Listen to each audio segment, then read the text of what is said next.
In this final film, we'll be looking at the resulting aftermath of the explosion. As we have already seen, there were 28 victims who were buried in the preceding days following the explosion. The victims' bodies were stored at Mr. Bobby's maltings at Duke Street. It was here many families and friends came to try and identify their loved ones' bodies. The Ipswich Journal, on the 15th of August, reported on the funeral of the first to be buried on Sunday the 13th of August at 8 p.m. A virtually silent crowd of thousands lined the streets between Mr. Bobby's maltings and the cemetery off Bury Road. A hearse carried the body of William Prentice, and wagons carried the bodies of John Canham, Alfred Bloom, James Ransom, and some of the unknown as they passed through the town.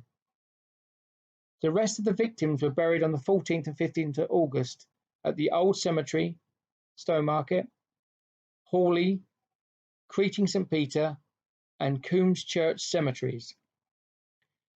Reports vary, but it was thought between 50 and 70 people were injured, some with life-changing injuries.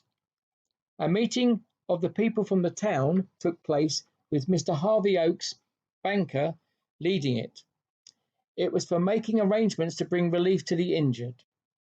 Prominent townsfolk donated large amounts of money with a total of £207 and 11 shillings. In current monetary value, it would have been approximately £13,000. The explosion, which was reportedly heard at Southwold over 30 miles away, soon caught the newspapers' attention. Local newspapers such as the Ipswich Journal and the Suffolk Chronicle all reported on it. It was not just local newspapers which reported. National newspapers, including the Times, and international newspapers such as the New York Times, reported also on the explosion. The newspapers gave accounts of the many people who flocked to Stowmarket in the first couple of days to gulp at the ruined works. It is thought that over 2,400 people came by train to Stowmarket, with numerous others travelling by foot or cart. The coroner's inquest was opened by Mr. F.B. Marriott on Saturday, 12th of August, only one day after the explosion. It was to continue until Wednesday, the 6th of September, 1871. It was convened for the victims of the Guncotton Explosion who could be identified. They visited the ruined works and went to Duke Street maltings to see the victims' bodies. Over the course of the inquest, evidence was given about the factories running, how the purity of the Guncotton was tested, and why they thought the explosion had happened.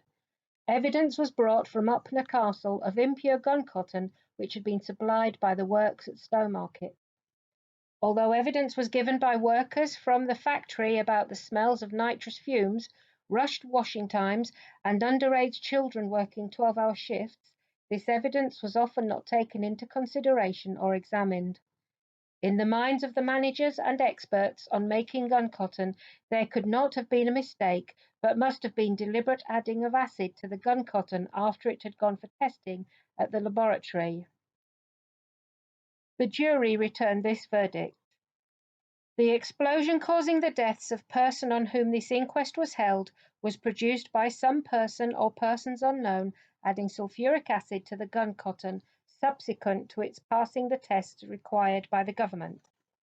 At the same time, we consider from the evidence adduced that there is no danger in the manufacture of Guncotton in the wet process, but the drying and storing of Guncotton should not be allowed near a town. Also, we consider that Guncotton work should be subject to constant government inspection.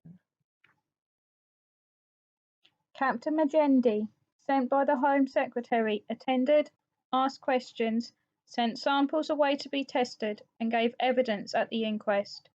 He compiled a 40-page official report for Parliament based on the inquest and his own findings. In his concluding letter to the Home Secretary, he admitted he had resisted for as long as possible the notion that acid had been added, but in the end had to agree with the verdict of the jury. His investigation into the cause of the explosion has long been thought of as the first forensic investigation and led to the setting up of the Forensic Explosive Laboratory.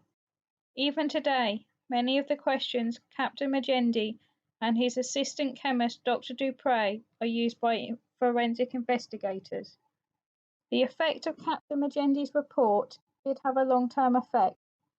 The 1875 Explosive Act was brought in to tighten the licensing of gunpowder and other explosives, controls on magazines and stores, and the powers of investigators to the factories.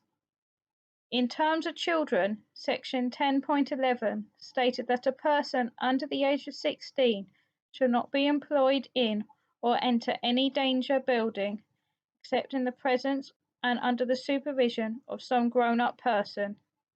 In 1923, this was amended to a person under the age of 18 years shall not be employed in or enter any danger building except in the presence and under the supervision of some person of the age of 21 years and above, and a person under the age of 16 years shall not be employed in any such building except in some process which has been declared by an order made by the Secretary of State to be a process which is not in itself dangerous, except in the presence and under the supervision of some person of the age of 21 years or upwards.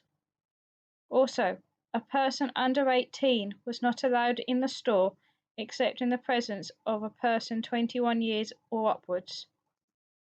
Captain Magendie advised that any license for the production of dry guncotton should not be granted on the site at Stowmarket. Only a license for the manufacture and storage of wet guncotton if the safety of wet guncotton had been considered and approved.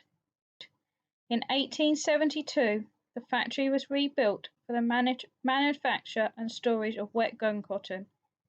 It was renamed Stowmarket Guncotton Company Limited and was still owned by Mr. Eustace Prentice. In 1880, it was sold and became the Explosives Company Limited in 1881. In 1885, it was once again renamed the New Explosives Company Limited (NEC). It is now the site of PPG Industries. We hope you have found this series of films informative and have gone on to explain some of the tragic circumstances that led to the death of 28 individuals.